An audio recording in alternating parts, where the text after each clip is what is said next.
Good morning and welcome to Site B 3-Day Weekend Survivors. It is I, the OGGM. It's Tuesday, I'm pretty sure. 3 strange days, you lose track. So, got 2 questions that have come across my plate over the weekend that we were going to talk about today on our walk. Question number 1, how do I keep the camera so still when I'm walking? And the answer is, I don't know. I'm just holding a phone in my hand, dude. I don't know why it's still or why you think it's still, or I don't know. Probably some built-in thingy that iPhones have. Oh, there's a cliche. Food left on top of the car. So in regards to the question that somebody asked about how I managed to keep the videos so smooth when I'm walking, I assume there's something built in to the iPhone magic. Other than that, I don't know. It's not like that my hands are, exceptionally steady or any magic thing. It's just who knows. It was a question, so I answered it. Question number 2 is probably more relevant to the type of stuff we like to talk about today, and that's role-playing game popularity. So there was a question that came up about, is the reason why other companies are not as present in the public conscious as D&D because the other companies basically just don't try as hard? And there are just so many layers to that question that, it could write entire theses. But there are certain things you just, take into account. One, Dungeons & Dragons is popular in the US, but in other parts of the world, it's not as popular. There are huge chunks of the role-playing game societies that don't play D&D, that have never played D&D. Its popularity in Europe and Asia is nowhere as near as popular as it is in the United States. The omnipresent influence of Dungeons and Dragons is very unique to the experience of America and the things that have happened to make it more in the public eye. So it's not that other companies can't compete or don't invest as much energy. There are plenty of companies who invest as much, if not more, energy. It's just Dungeons and Dragons wins in the court of public perception. And the reason why has very little to do with advertising, but more to do with history, just the events that happened to make Dungeons and Dragons a recognizable brand. There's no magic formula. People in advertising will tell you there is magic formulas of what will click and what won't click. But as several multi-million-dollar media campaigns has shown us, that is not always the fact. You can spend billions of dollars to make a product available for public consumption, and that product may never catch on. And there's other things where you're like, why? Case in point, the pet rock. How did that become a thing? How did it become so popular? And then, it faded away. But I'm sure there are plenty of people who still go, oh, the pet rock. Yeah, so Dungeons and Dragons is very lucky in that it has had more than a few controversies associated with it. The Satanic Panic, of course, being one of the first, but there were, controversies even before. There was the whole Roan Jeffy Mazes and Monsters kid who killed himself controversy. And sad but true, nothing travels faster than gossip. Nothing stays in your Rolodex of information longer than bad news. And to use a real world example, currently, Amber Heard. Who the fuck was Amber Heard before the trial? She was the girl in Aquaman. Who was she? 2 years ago, if I'd gone, oh, Amber Heard, you think anybody would know? No. But now, because of the trial and the controversy she has associated herself with, she has wormed her way into public recognition, and now she is forever immortalized as, oh yeah, the girl with the Johnny Depp thing, you know? And that's what she'll be remembered for. If I could get in a TARDIS, hashtag Doctor Who 50th, travel 20 years in the future, walk up to, I don't know, that lady over there across the street and go, do you know who Amber Heard is? Chances are, oh yeah, the woman from the Johnny Depp thing. Same thing with Dungeons and Dragons. Dungeons and Dragons is associated with controversy. We had the Rona Jeffrey Mazes and Monsters controversy. We had the Satanic Panic controversy. We had the drugs are bad, D&D is bad controversy. We had church and state going after Dungeons and Dragons in the United States. And now, of course, we have the racism, sexism, homophobia, us versus them, woke, OSR nonsense that has infested the hobby. That controversy keeps us in the public eye. That controversy is good press. It's easy press. It's easy to write stories about that and make news about that. It's hard to make news about D&D when it's good.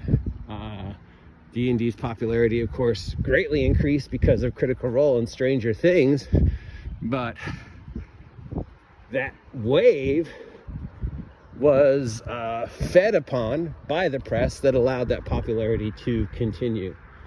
Critical Role grew because of right place, right time, right idea, and word of mouth. And that word of mouth and that press, and then there was some controversy, and that's all it took. So that is part of the reason. Now, the second part of the reason is just business, especially now. A lot of people associate Dungeons and Dragons and the prevalence of Dungeons and Dragons with the last 8-10 years. You got to remember, there's huge chunks of the history of the game where it was extremely limited, extremely unique. It was almost impossible to find in stores. 5e and everything that's happened in the last couple of years, you know, there were throughout 4e you couldn't find D&D anywhere. It was all Pathfinder and Magic. Same with third.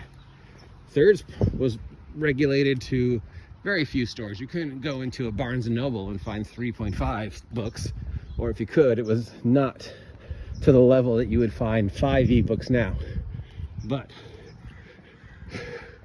Hasbro, a multi-million-dollar company with a long history of public recognition products, bought D&D and bought Wizards of the Coast, the company that owned D&D, went through, you know.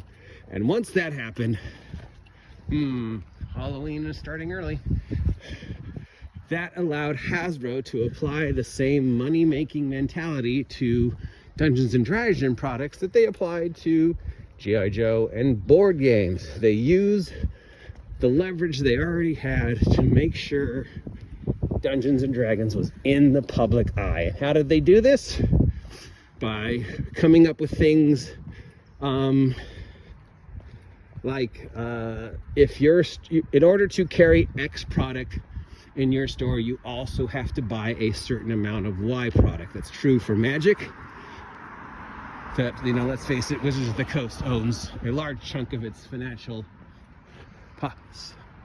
profitability to Magic. Magic's selling like hotcakes. Hasbro owns Magic. Stores like Target want to carry Magic because they know it's easy sell.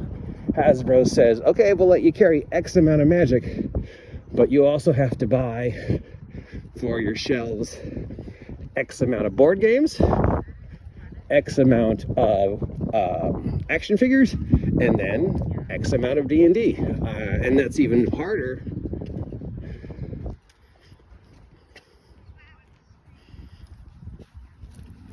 on small stores, local game stores, because the local game store is faced with the same thing.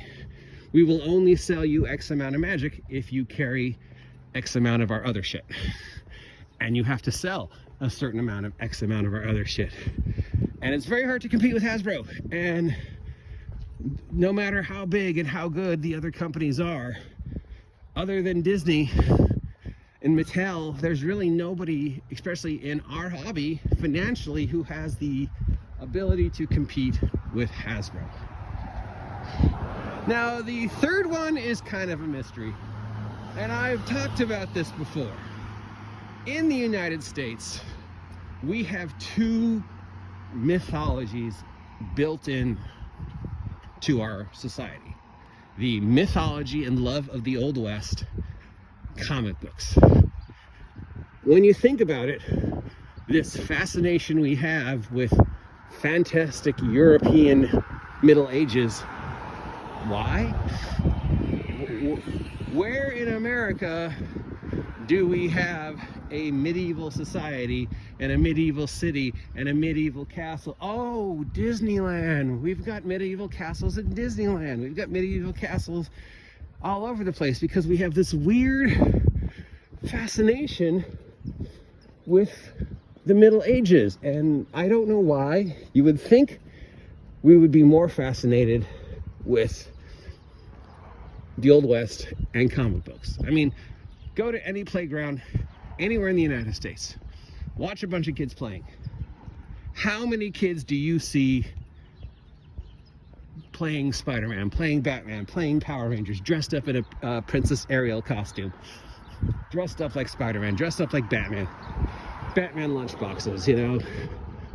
Now, go to the same playground and tell me how many kids do you see pretending to be wizards